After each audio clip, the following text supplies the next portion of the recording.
In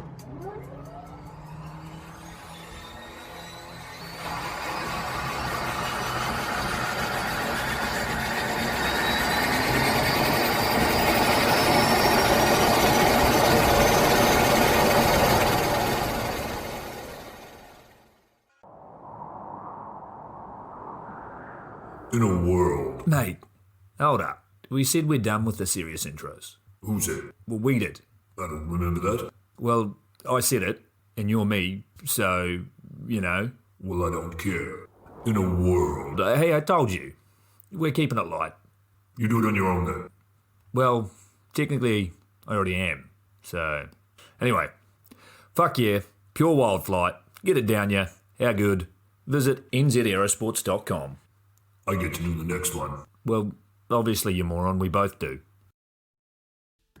I was 19, broke, unemployed, and sold my girlfriend's canopy for drug money. So, I thought I better sew her a new one. What a sentence, and what a story. This describes the humble yet outrageous beginnings of NZ Aerosports, the home of Icarus canopies, in the words of our founder himself. From getting a paratrooper toy from his mom, watching parachutes at the DZ as a 6-year-old, jumping off the wharf with a parachute made from bed sheets, doing his first jump at 16, sewing his first canopy on a borrowed machine at 19, and starting to sell parachutes out of a garage in 1986, Paul Gyro Martin had an undying love for the sky. Our company started with one man with the wildest of spirits and a true blue sky dream, a renegade. In the time that Gyro created and ran the Icarus Canopies brand until he passed away in 2017, he pushed everything he had to its limits. We miss him, and we always will.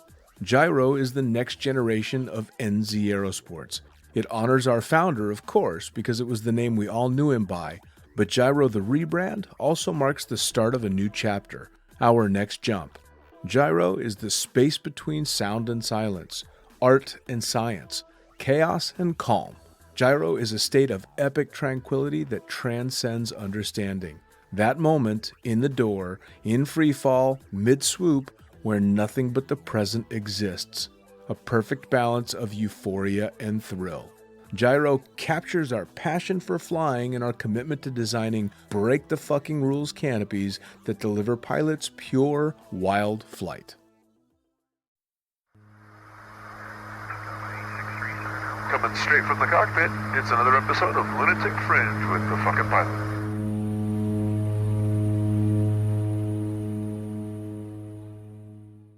Ready, set, go! Back in the can for another edition of Lunatic Fringe Into the Void and a smiling face on the other side of the screen. So let's get into it. Tell me, who the fuck are you and what do you do?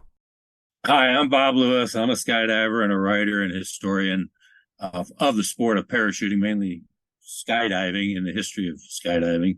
I'm currently right now helping to develop the two displays, the upcoming International Skydiving Museum, the development stage, and then the barnstorming era. And that's quite exciting. I've got 2 books that I've finished and working on 3 more in that series, and then have ideas for quite a few. Oh my more. So you're keeping busy. You're a busy guy. Now, here, I want you to explain, because I got to know right off the bat, your nickname is Mardi Gras Bob. Yeah, it hasn't been used in a while, but yeah, that's some of my older friends do remember me as Mardi Gras Bob during the 90s, going to Quincy and World Free Fall conventions, those kind of things. Was known for some kind of wild behavior. I mean, and being from New Orleans, that and the colors of my canopy just made me Mardi Gras Bob. Some kids actually named me the Mardi Gras Man at a boogie and that kind of stuff. So. Well, that's not a bad nickname to have, though. Although no, and then the colors, I still fly the same colors, the purple, green, and gold on my canopy. Nice, and that's what makes for when I jump places that people are from New Orleans or understand Mardi Gras do some often come to me and want to ask. Sure, so it gives an opening conversation. So now, I mean, obviously you've got your foot deep into the history of skydiving and have been a part of quite a lot of skydiving, but how did you get your start in jumping out of airplanes? Well, it's funny. My dad, I guess you could say, was a war hero. He got the Distinguished Flying Cross in World War II, was shot down over Yugoslavia and evaded, and was able to return back to the States, and then continued flying. And I remember as a kid, he never talked much about the war, but I remember as a kid asking him, "Dad, what was it like when your parachute opened?" His joke was, "Son, you ever had your ass yanked up between your ears?"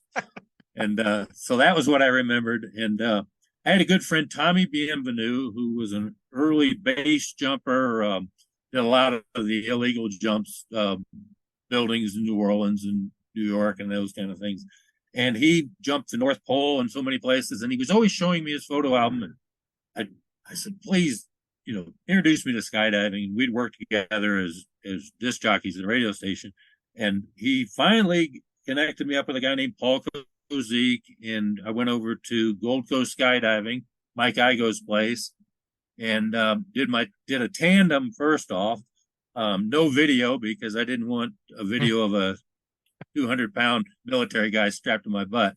So anyway, but as soon as the jump was over, we went out to eat. Typical skydiver spread, where we just took over the restaurant and pushed all the tables together. And as I'm sitting there, I'm looking around going, "This is what I've been looking for my whole life." This is, and I mentioned it to a guy named Ron Walker, a good friend of mine, and who trained me at the time. I said, "It's weird. It's like a mix between hippies and military." And at the time, I didn't realize how profound of an observation that was. And him being the ultimate hippie at the time was also a golden knight. And as I went into history, I found out that there was a picture of him with Tiny Broadwick at her visit to Fort Benning, I think it was, or it might have been Fort Bragg. And I was like, "That's Ron Walker." I was like, "Golly." And, so anyway, that's how I got started. It was amazing. I got in with the right people at the right time, when I felt like, and I just loved it. And got 200 jumps before I even got my USPA license, and I needed it to go. So that was that. It's funny that you say you went to dinner that first time out, and as typical skydivers, they just took the place over and smashed all the tables together.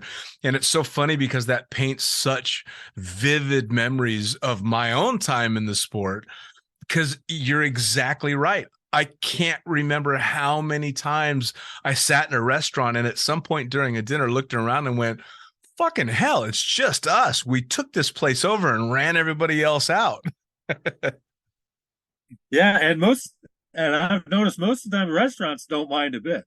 It seems like they'd be concerned about a bunch of skydivers in there, but it's just the whole vibe that it's like they're glad to have us. They know we're eating and drinking, filling up our bills, and they're hoping for a big tip. And skydivers typically, are generous I noticed, to the service people wherever they go, because they travel so much. They have to. Well, and it was great. And like I said, I knew where I wanted to be right then. I was like, this is what I've been searching for. Well, I'm sure you've noticed the same thing on more than one occasion. On one of those dinner nights out, we would suck the general public into our group because we were having so much fun, and it was clearly such an infectious vibe. And next thing you know, the 3 guys that you met at dinner, or the 2 girls that you met at dinner the night before, are out at the drop zone jumping the next day. Yeah, I haven't ran into that too much, because it seems to me when I guess I get enthusiastic about skydiving, and I see they kind of glaze over, and I'm thinking, like, doesn't everybody want to jump out of airplanes? And it took me a while to realize, no, not everybody really wants to. I thought you're just afraid is why you don't want to. But yeah, some just don't want to. But, sure.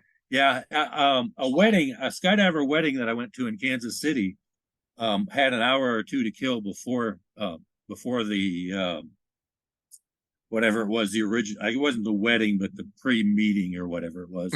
Get together beforehand. There was a bar nearby the church, and I went into the bar and ran into an air trash buddy of mine, and he immediately recognized me. And we ended up taking over the bar. We had a bartender, lady bartender, that I can't remember the tats that she had, but she had tats right on the palms of her hand. And they loved us, but then you could see a few of the business guys over there were a little drunk and wondering, who are these crazy skydivers and what the hell's going on? So yeah, we made friends. Like one of the guys there was just an ordinary ordinary Joe, but just fell in love with us. And next thing you know, he was kind of like, wouldn't say honorary air trash, but he was well on his way to making himself one. Oh, that's fantastic. So yeah, I get it. Now, Yeah, and it's funny. Go ahead. It's please. funny that people will come up to skydivers and just start carrying on conversations, like they've known us our whole life, or it's just like we're family or something. It's neat. It really is, and I enjoy it. You're right. It breeds a familiarity with people on a very, very quick basis, especially if you're taking a first-time tandem student or something like that. You tend to bond quite quickly. But you're right. Even in the general public, it's amazing how quickly you can just get everybody just gelled together. It's a lot of fun. It really is. I enjoy the sport. I love going places. And the old joke, and I'm sure you've heard it, is how do you know a skydiver when you first meet one? He'll tell you. Yeah. And he's probably standing next to the pilot that's busy telling everybody else. Yeah. They'll joke. What is it? What is the difference between God and a pilot? God doesn't think he can fly an airplane. Yep. Or Now along that line. you had mentioned that when you were starting out jumping, you said you were a DJ, a radio DJ. Well, yeah, I was always in electronics, and I got it. It was funny that one summer, a girlfriend of mine, her girlfriend was dating the head of programming for a rock and roll station there in the Gulf Coast down there in Gulfport, Mississippi, and I had done ham radio work and that kind of stuff, so I thought I had a voice for it. And so he said, "Look, we need somebody to do 6 to midnight on Sunday night or something. You want to come down and give it a shot?" And I was frozen stiff. It was actually, I had someone call up one time and say, "You must be new." I'm like, "Yeah, I am." And they go, "Well, you can tell." But then after a while, it got on, and I got to. They gave me the spots a lot of the DJs didn't want, which was like 6 to midnight on Friday and Saturday nights, which was fine with me because I didn't really start partying until 10 o'clock anyway. Sure. So the idea of getting off work at midnight was like perfect. When I go out to the clubs, everybody else will be half blasted, and I'm just getting started. Yeah. So it was great, and I loved it. I took kind of a NPR kind of voice idea to it instead of being the loud, crazy DJ. Sure. I was kind of the laid back and would sneak into the program director's office from time to time and snatch records and play them what they call breaking format. Because I don't know how many people realize that the songs you hear on the radio or at least back then were paid for. Sure. You couldn't play songs that you weren't paying to play. And or had some kind of agreement for the rights. It's it's kind of like the internet now. You got to be careful what you publish. Sure. But I would just grab a record and it's like, it's Greengrass and High Tides for 30 minutes, and I'll sneak outside. So I ended up not too well liked by some of the stiffer necks there at the radio station, but the general public, knew who I was. And it saved me quite often out partying when we get into a sticky situation. Somebody'd say, "Oh no, that's Bob Lewis. Don't mess with him." Isn't that the way it goes, though? I mean, obviously you've got the status quo and people that don't like it when you start doing things a little bit different. But I mean, that makes you fit right in our community real well. It did. That's why I knew where I was when I got around skydivers. I was like, "Yep, I recognize this." I thought I was the weird one, but maybe there's a whole group of us out there. For sure. Now, you said that you worked towards, you only got your USPA license so that you could get to Quincy. So you knew from the get-go what kind of community was out there for you in skydiving. Immediately, like I said, Mike Igo, Ron Walker, oh goodness, give me a few seconds. But anyway, all those guys I just fell in love with immediately. David Lane, he was one of the coolest, and his son was was killed. James Lane was one of the guys killed in the Paris crash. Yeah, and that happened while I was with David down there and or training with him down there. So yeah, all those guys were just I just immediately fell in love with them and didn't realize that they were actually really the core skydivers. Um, you know, it. I look back at it and it seems so obvious that these guys were, somebody in the sport, or not. Somebody's not the right way, but really the essence of the sport, if you will. Sure. And I sensed that the essence is what I was after. And so I love these guys and just had so much fun, and they had so much fun with me. And I was a poor skydiver to begin with, falling off the steps and, bag coming between my legs and that kind of thing. And they would actually, Mike Igo would round up the guys to watch me land, because they would always know there'd be a spectacular, biff end landing somewhere in the thing. And if I stood it up, there'd be the whole airport would cheer. That's when you know something's going on, is when the crowd is this is before swooping and the crowd's coming out to watch you land. Yeah, but they weren't doing it to see the skill. They were just for the entertainment value. Yeah. Strictly. Well, Yeah. so I mean, to be at a time when stuff like Quincy is going off, and you've got this core group of people that are out there doing the jumping. I mean, yeah, it sounds to me like you knew what an amazing time you were living in. Well, it's funny. Went to Quincy the first time I went. I was just totally flabbergasted. I mean, just in awe. I remember. Well, it didn't happen just the first time, but it happened every time. I'd be sitting in my tent, giggling like an idiot, like I'd lost my mind. The evening, just going over everything that happened, just hysterical giggles. Yep. And it was like that. So the second year, it might have been the second year that I went. I was making a little bit of money at the time, and they were auctioning off. I guess they were sponsoring or helping the local ASPCA that year. And so my understanding is all the vendors have to donate something to the cause, and then they have an auction.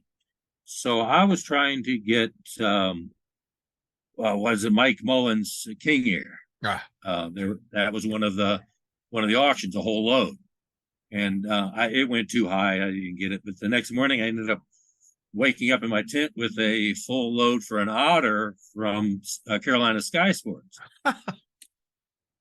And so I talked to my friends, and they go, "How much did it cost you?" I said, "Like $250." I was like, "That's like 10, $11 a slot." I said, "I could let my friends all jump for $10 a slot." Nah. I went to the Manifest microphone. I don't know if you're familiar with it, but it's connected through the whole airport, all the packing areas, and where all the planes are. It's just loudspeakers and FM radio everywhere. And I announced the first annual Mardi Gras Bob half naked skydive. And the rules were you could just be half naked. It didn't matter top, bottom, left, right. But if you were half naked, you could get a free skydive. And I thought it was kind of risque even at the time, that I might catch some shit for it, but I didn't. The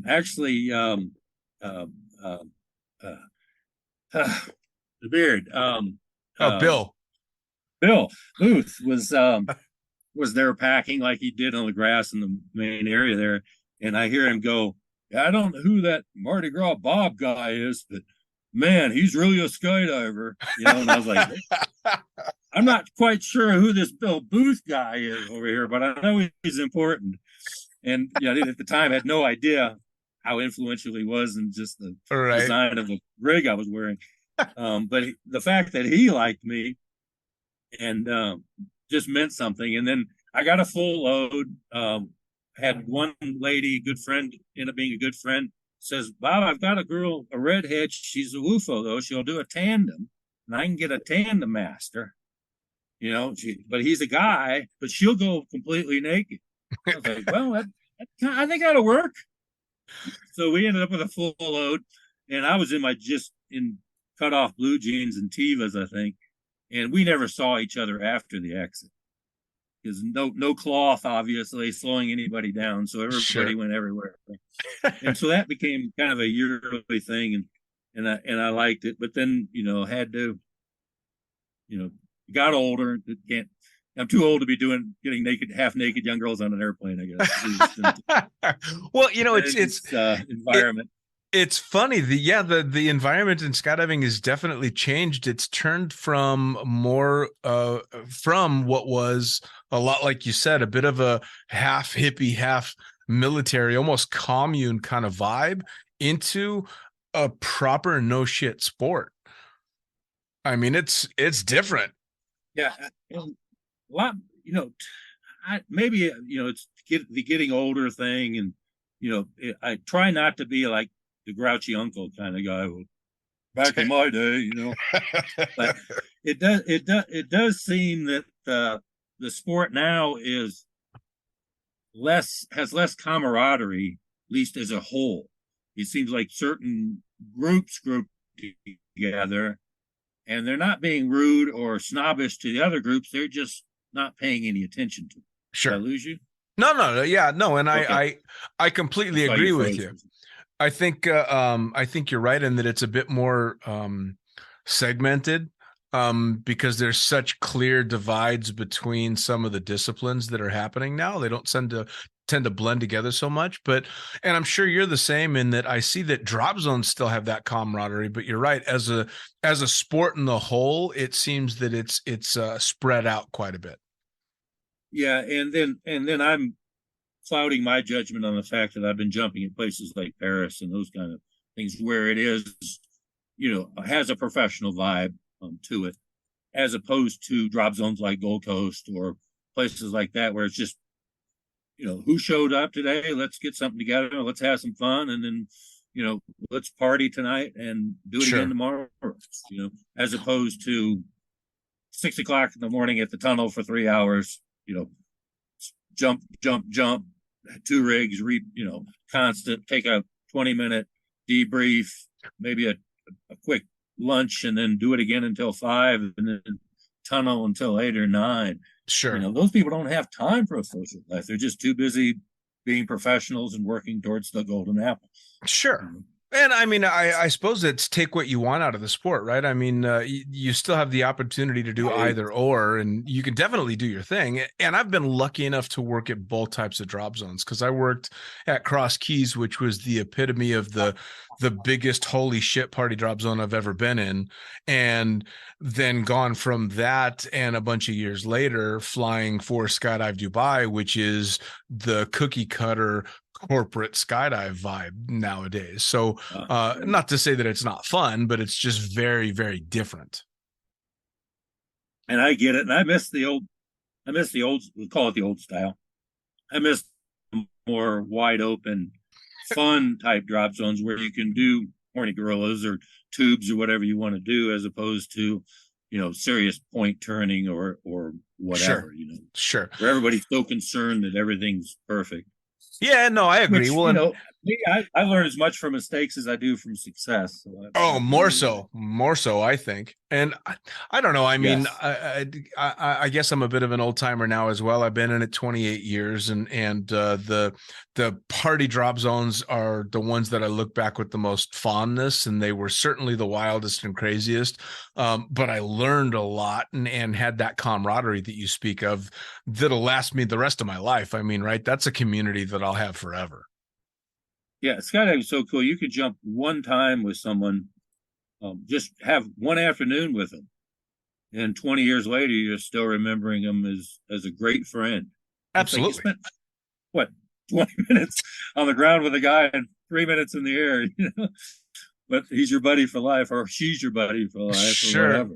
Well, that's one of the things that I love about the sport, right? I mean, you and I had never met before, and it was just through a random Facebook posts and following some of the stuff that you've put out there that spurred me on to go, I fucking want to talk to Bob on the podcast, especially because of your interest in the history in skydiving. And I found, especially when I first began the podcast and nobody knew who the hell I was or what I was doing, just the fact that I was a skydiver wanting to talk about jumping was enough for some jumpers to go, fuck yeah, I'm in. I'll do it. Well, I was, as soon as you had approached me, I was like, yes, absolutely. And I hadn't, I don't think I'd seen many of your podcasts. I enjoyed the one, what was it on? It was a lady skydiver just the other day that I watched.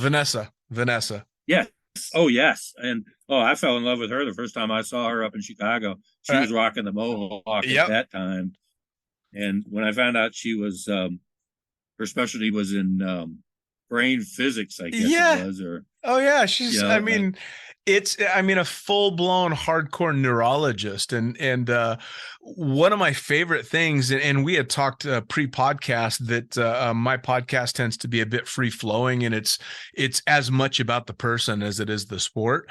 And it's people like her that make it so interesting because you would never think that the wild and crazy girl that's hooting and hollering and sporting the mohawk to go jump out of an airplane is a full-blown fucking neurologist that's like doing some amazing things, and it's so right. cool.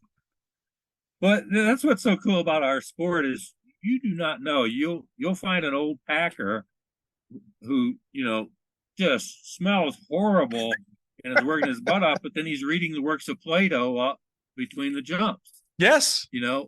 Or you got neurologists, you've got doctors, lawyers, and just people who have dropped out and they're doing whatever they can to be able to pay for jump tickets, whether it's cleaning toilets at the drop zone or learning how to rig or whatever it is. Sure. Now, had you worked in the sport? Were you doing something other than jumping and jumping for fun, or? No, I was an electronics guy. I always have been. Radar in the military, and then had a few businesses. Car stereo right out of the military. I had a car stereo installation business, and then later did electronic repair, and then found that TV repair paid ridiculous amounts of money, and so I did that for quite a few years, and then and basically spent it all skydiving. I mean, once I started jumping, I had a '79 Trans Am that went by the wayside, so I could buy a new rig. Yep. And I do miss it, but I still have that rig. I probably wouldn't have still had that car. So anyway, yeah, I just fell in love with the sport and spent every cent I had on it, but never felt bad. It's the old joke is, how much is that steak dinner over there? Well, that's a couple of skydives. Yep. I think I'll go have a po' boy sandwich over here and save, have more money to jump tomorrow. Yeah, that was one of my favorite old jokes was, how do you make a small fortune skydiving? You start with a big one. Yeah. So I got off the question, but when I first started skydiving, I'd always been, my jobs had always been something that I loved, whatever it was, electronics or whatever. I never felt like I was working. There was a few jobs, of course, as a kid, the paper route, that kind of thing, where, you're really, it's a job. Sure. Work. And if you could not do it, you wouldn't, but you did it for the money. But most of the time I did electronics and I enjoyed it. Car stereo was just my life and all that. Then the radio DJ job was funny that I didn't even pick up those paychecks because when the checks would come in, they'd be sitting there in the desk and I didn't work until the next following weekend. So it's like, you're going to pick up your check? I'll get it when you don't care about money. I was like, no, you weren't. The DJing wasn't paying that much. And at the time I was, money was not a problem. Sure. But anyway, I did not want a job that I didn't like. And I loved skydiving. And I felt that if I got a job skydiving, that I would end up hating it. Sure. Sure.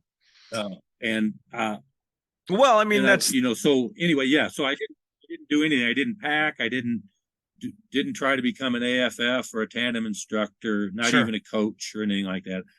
I was there to jump with folks, but I didn't want it to be my job. Which is honestly, and I never really had to.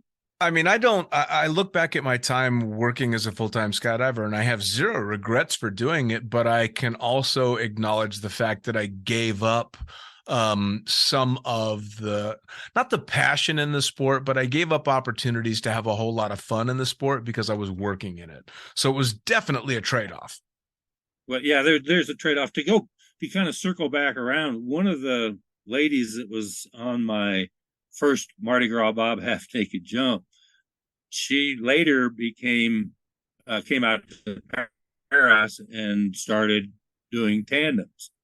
And I was out there, actually was working a little bit. I actually did take a job at Paris there for a little while doing chief of maintenance out there when one of the guys went away. So, but anyway, I was watching this girl, and I won't mention her name because she she threatened me with exposing that picture if I ever showed that picture of the jump. But anyway, I would watch her land, run across the packing area, or run across the drop, run across the runway, go over to the school, grab a new student and a new rig, and head out to and she did that 10, 12 times a day, every day. I'm sure she had it up, but it sure didn't look like it. And so then she ended up later becoming videographer for the world events, the world record jump in Thailand, and is just so well known in the sport now, part of the highlight skydiving team, which is the all women skydiving team. And so she still looks at me with a kind of a jaundiced eye, wondering, if I'm still the Mardi Gras Bob from 25, 30 years ago. Of course. Anyway, yeah. So to round it back around, to not drag us out too far, she was just the opposite. She when she did the Mardi Gras Bob jump, I don't think she had a B license, probably. She was just new, very uncertain, very uncomfortable around people. And, 10, 15 years later, she's Hall of Fame quality skydiver. Oh, yeah. And just amazed me. And she did the opposite. She got into the sport and worked her butt off. And working for the Canachers, I love the Canachers, but they will let you work yourself to death. If you want to try to get to the top of the heap, they're not going to stop you. Yep. And that's not a bad thing. That's why there are so many talented people that come through that place. Sure. Because they know that's the top of one of the heaps, and you want to get to the top of it. Oh yeah. And she certainly did. And I had regrets, but at the same time, I didn't have the work ethic that was required. There's no way I was going to make 10 tandems a day. It got to be downright brutal. And I was a meat hauler, man. I was doing hardcore tandem stuff, especially the Cross Keys days, which I've talked about at length on this podcast. But at its peak in Cross Keys, Saturdays and Sundays, the tandem instructors would do 25 tandems a day.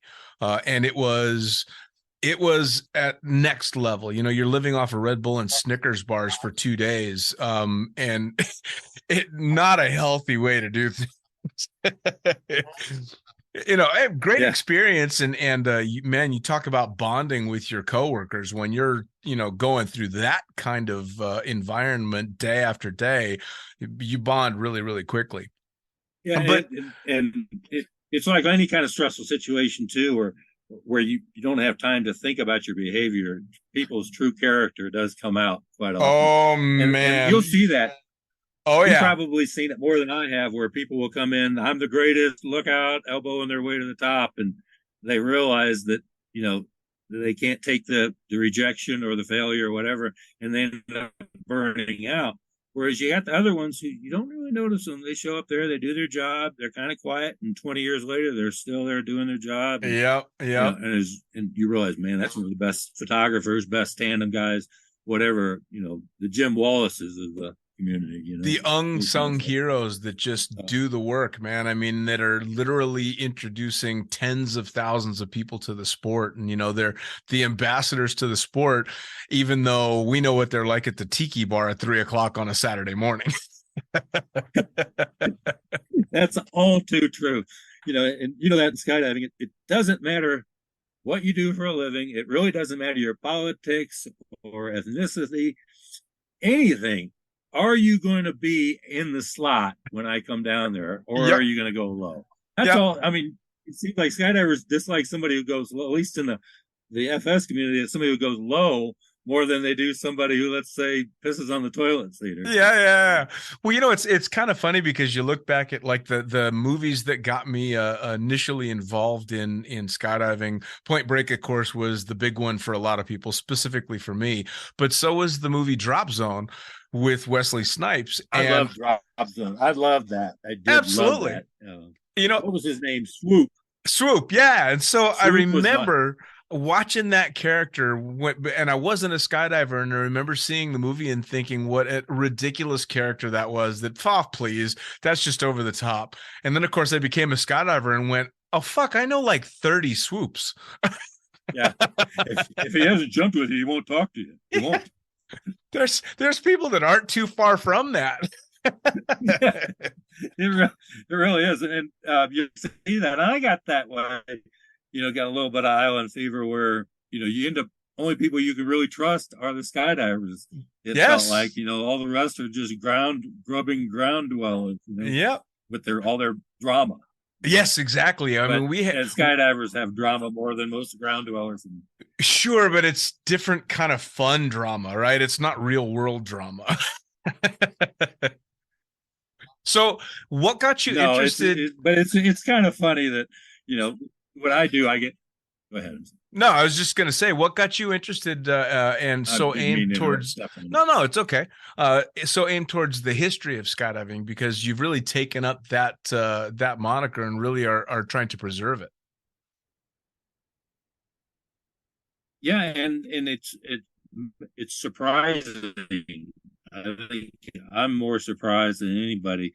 Some of the best compliments I get are from my old friends who knew me, 20 something years ago, and they'll say something like, "Bob, I never really realized how good you were at that." And I'm, wow, thank you. Yeah. Because I do come across quite a bit as a flake and a fun-loving kind of guy, and maybe not the best educated, but when I put pen to paper, if you will, it turns out pretty well, and I've surprised myself. And the fact that the International Skydiving Museum decided to put me, or have me help, I guess would be the best way to describe it, put together the discovery and barnstorming eras for the display. We actually got a big Zoom meeting tomorrow with the designers. Got all the research in. Now we just got to figure out how to pick and choose what's going to be used and how they're going to display it and that kind of thing. But to answer your question, how I really got into it, I guess, was just, I hate to admit it, but it was kind of like Facebook. People were posting pictures, and this gentleman by the name of Bill Roby posted a picture of Tiny Broadwick, and I knew a little bit about who our first lady of parachuting was, and so I dug out a picture that I had found and posted it. And he answered back and said, "That's not Tiny Broadwick." He says, "It's a really good picture recreation, but that's not Tiny." And I'm like, who is this bozo arguing with me on Facebook, So I went and found Dan,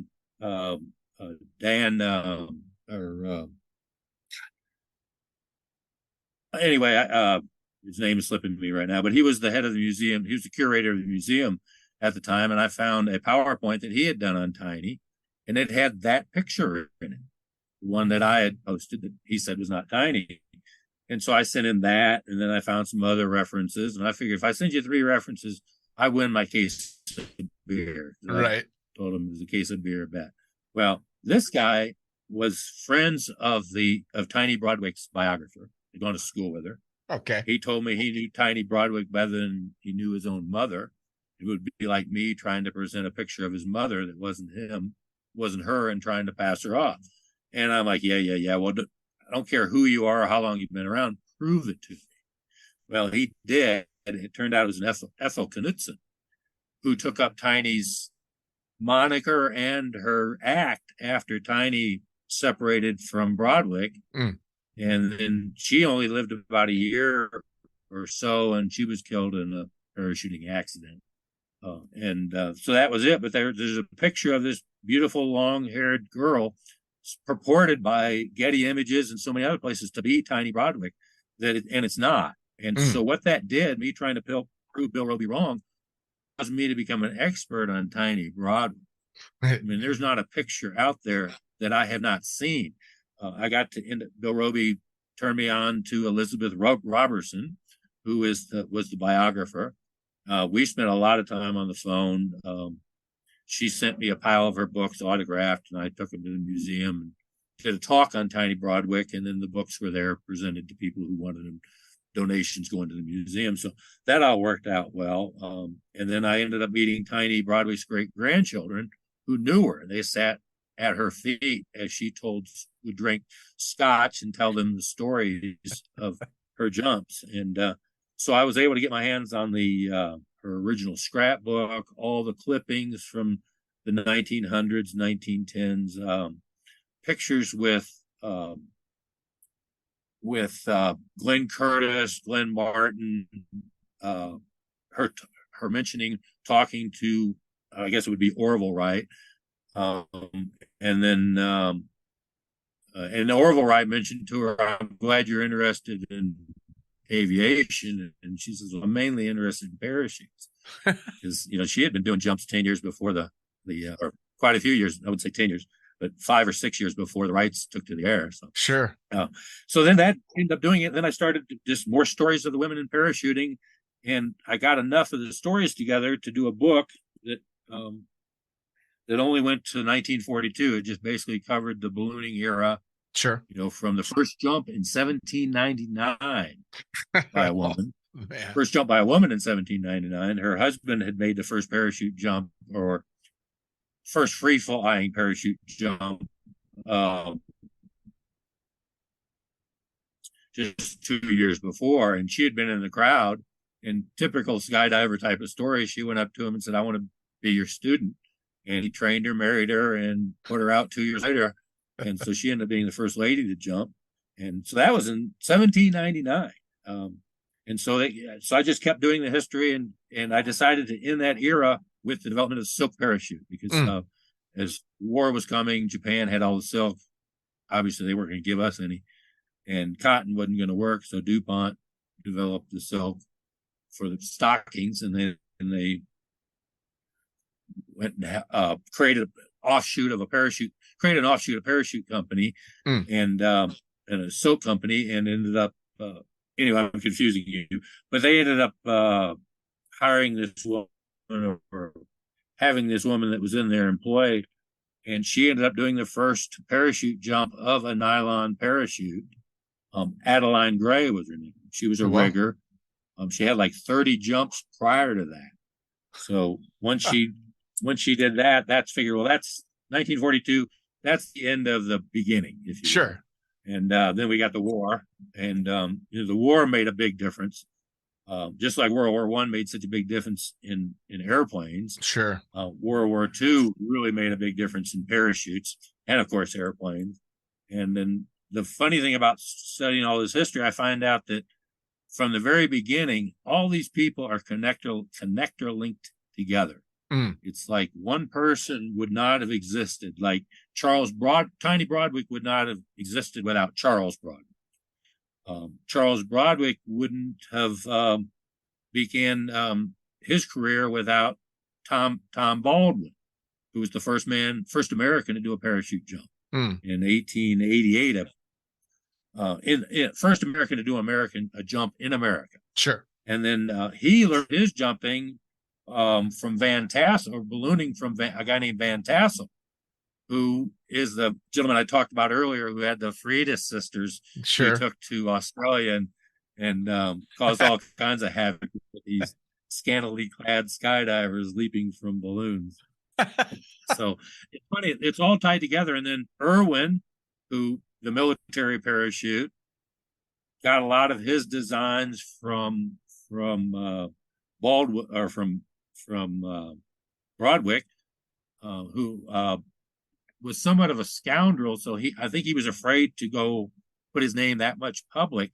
So he ended up giving or selling whatever, letting Glenn Martin have the patent for the lifesaver vest. Oh, wow. The first, if you will, parachute rig. And so then, that continues to this day. So it's what I'm trying to get at is from the very beginning, from 1799 all the way through to today, there's a connection. Sure. It might be small, but there's a definite connection between all the parachutists, balloonists who developed our sport. Bill Booth. I mean, he completely revolutionized our equipment. But prior to him, that equipment was basically what Floyd and Irwin had created back in the 40s, and that was stuff based on Curtis, Martin, I'm sorry, who based all his stuff on Broadwick, who God knows where he learned it all, but from 10 or 20 years of carnival parachuting, he learned what was safe and what wasn't. And, well, I mean, losing that's 2 wives in the process. That's one of the cool things about the size of our sport, and that relatively speaking, it's a pretty small sport, is you can trace it back all the way, and it's such a slim degree of separation between the beginning and what's going on now, and to be able to trace that is magnificent, because I mean, a lot of us take incredible pride in our sport, but we don't necessarily know a lot about the history of our sport. But if you start to dig into it, you realize we come from a history of a bunch of badasses. Really do. I found a book called Long Lonely Leap, and it was about Joe Kittinger, Mm. who in his 1960 parachute jump from 102,800 feet, and I found the book, and I was like, it was considered the holy grail of aviation collectibles. So I went ahead and bought it, and then I went out to Mesquite, where I was jumping at the time, and showed the book to a bunch of people. Said, "Look, I'm going to there's a skydiving museum, and they're having a get together this next month, and I'm bringing this book, and Joe Kittinger is going to be there, and I'm going to get him to sign it." Mm. It was like crickets. It was like nobody cared. Maybe I'm exaggerating, but I really felt bad that, like, am I the only one who cares about Joe Kittinger? Am I the only one that cares about the history of the sport? And then this little big girl, about, I'm guessing, maybe 12, 11, Kittinger. My teacher told me it's Kittinger. Everybody calls it Kittinger. And so I was like, this little girl knows more about the history of the sport than any of these skydivers here. All right. And so when I finally got to talk to Sherry Kittinger, actually emailed her, I asked her, how is your husband's name pronounced? And she wrote back for R. So no, it's still, people call him Kittinger. Sure. Even at his wake that they had just a month or so back, several people call him Kittinger. Sure. But some of them were Kittinger or Kittinger. Sure. But he didn't seem to care. There are little history tidbits that I love. Yeah, for sure. Well, and it's that fun little stuff that kind of just gives life to all the stories that a lot of skydivers have kind of heard a little bit about, but they might not know the details. And those details are a lot of fun. They really are. I catch myself, I get a real high from some of this stuff. It was just the other day, I don't recall exactly who the person was. I end up having to send emails to myself so that I won't forget. I'm researching one thing and run across someone else. Sure. And I really don't have a half hour or 45 minutes to go down that rabbit hole. So I just email it to myself. And then later when I have time, I'll go, oh, that's an interesting story. That's a good way to go. Every time I find jump, the Les Irwin ripcord story. So sorry, I think we're we're good. Getting a little unstable here. Okay, oh God, lost my train of thought there. But well, so you were talking about some of the different stories and the history involved, and I know that you've had a chance to write not one but two books now, and you're writing a full series on them. I mean, there's an extensive amount of history to be covered in the sport. Yeah, and it's funny that the history becomes almost obsolete the second the thing goes to press, because I know what I was getting on the Tiny Broadwig thing. I had to actually rewrite that chapter right before the book went to press, and then right after it went to press, I found another skydiver or two, and then just when I'm researching this Van Tassel story, I found a critical error in one of my books, in my chapter, whereas I identified this woman as, I mentioned the confusion. Sure. I did talk about the confusion, but I was under the understanding that Van Tassel's first wife was a girl by the name of Jean, and that his final wife was also one by the name of Jean. And I didn't think they were the same Jean. Well, it turned out that his first wife was actually a Clara Corkindale, and I'm not 100% sure that that was actually factual true, too, because he had 2 wives prior to her, and then once he started touring Hawaii and Australia and jumping with scantily clad skydivers, she divorced him, and I haven't been able to find any more about it. But to get back to a second on the Tiny Broadwick thing, the understanding was that Irwin had done the first ripcord pull, first free fall. He was the father of the modern parachuting. Sure. Well, it turned out that in 1914, Tiny Broadwick was doing a demonstration for the Army. The Army wanted to know prior to World War One if pilots could use parachutes to save their lives. Sure. They had saved a few balloon pilots, that were spies, if you will. They were, shot down or whatever, and they bailed out with their parachutes, but they didn't know about it from airplanes. Well, so Tiny Broadwick did 3 jumps in San Diego, and my understanding is, and the story got convoluted, and I had it sorted out, and I hope I got it, but the story originally was that she did the 3 jumps, and on the 4th jump, her static line hung, and that it's not possible, that her static line hung up on the tail of the plane and left her dangling behind the plane. Okay. Well, you don't dangle from your static line. Right. The whole idea is the static line breaks, and pulls your parachute open. So right. There's a more serious problem than that. While talking to her great-grandchildren, it turned her great-grandson, Ashton, it turned out that on the first 3 jumps, the static line was flapping in the slipstream, and she was worried that it was going to tear. They basically just tied the pack shut with string, like packing twine, and the static line was wrapped around this twine, and it would rip the twine loose, and then the parachute would come out of the bag and it would open. And that was, how it deployed. Well, she was concerned, or Martin was concerned, that there was going to be a premature deployment. We know what would happen or could happen. Sure. The best thing that could happen is she'd land where she didn't want to land. The worst would happen is the parachute wrap around the tail and bring everything to the ground. So the story goes, and I got it from good authority, her great-grandson, who showed me with his hands. He says she held out her little hands and said, I can cut the static line to this length and pull it with both hands and open the parachute myself. Or he said, I can pull it with one hand. If need be, I can pull it with both. So on her 4th and final jump for the Army, she fell free from the airplane and somewhat immediately, within probably 5 seconds or so, sure, deployed her parachute. And so that would have been the first, if you will, hate using the term first, but the first premeditated free fall.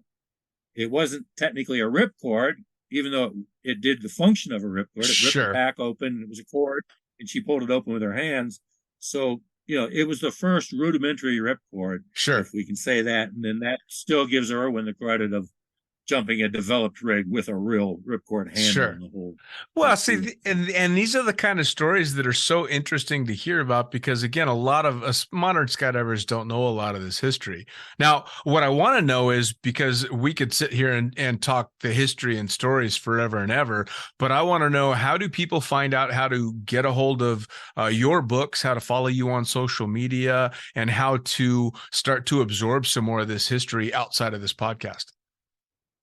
Well, I'm on Facebook constantly, so you can just Google Bob Lewis, put parachuting. Yeah, actually, if you just go to Google and put Bob Lewis skydiving or Bob Lewis parachuting behind it, and you'll basically find all my social media. Did I lose you? No, still here. Okay, well, I don't see you. But anyway, okay. So, yeah, so if you just Google my name and put skydiving or parachuting after it, you'll find quite a few of the articles I've written. You will see my books are on Amazon, called Ladies of Skydiving, A Comprehensive History. And it's a 5-part series. Obviously, only 2 are done. The first one is the early years, 1799 to 1942. And then the second volume covers the women warriors. That were the women who jumped into Europe as spies and clandestine operators during World War II. Awesome. And then volume 3 will be coming out soon. But yeah, so I'm available on all the social media platforms. But I spend most of my time, I guess, on Facebook. I guess being an old guy, you know. Sure. I mean, that seems to be our platform, right? That's it. Well, Bob, I'll tell you what. And that's, you know, anyway, I'm trying to be young and hip, but I'm working. That's another neat thing about skydiving. It does keep you young and hip. Extremely. You know? Always. Across.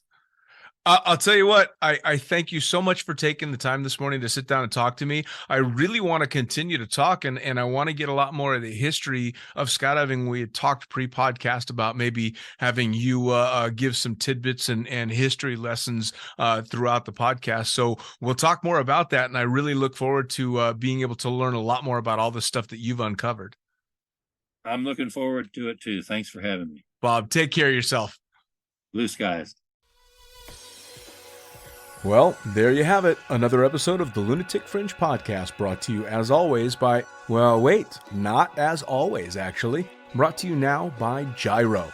Formerly known as NZ Aerosports, you'll head to gyro.com for their next level line of canopies.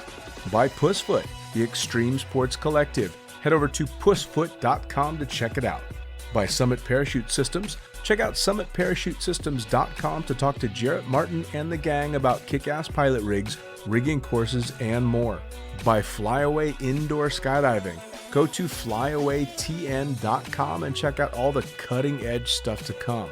By Pure Spectrum CBD, head to purespectrumcbd.com to check out their wide range of CBD products. And as for us, head to the lunaticfringepodcast.com to listen to any of the hundreds of episodes currently available, hit the link for our YouTube channel, pick up your copy of the Lunatic Fringe book or The Accidental Stripper, and get a sneak peek at upcoming guests. Once again, thanks for listening, and we'll see you next time.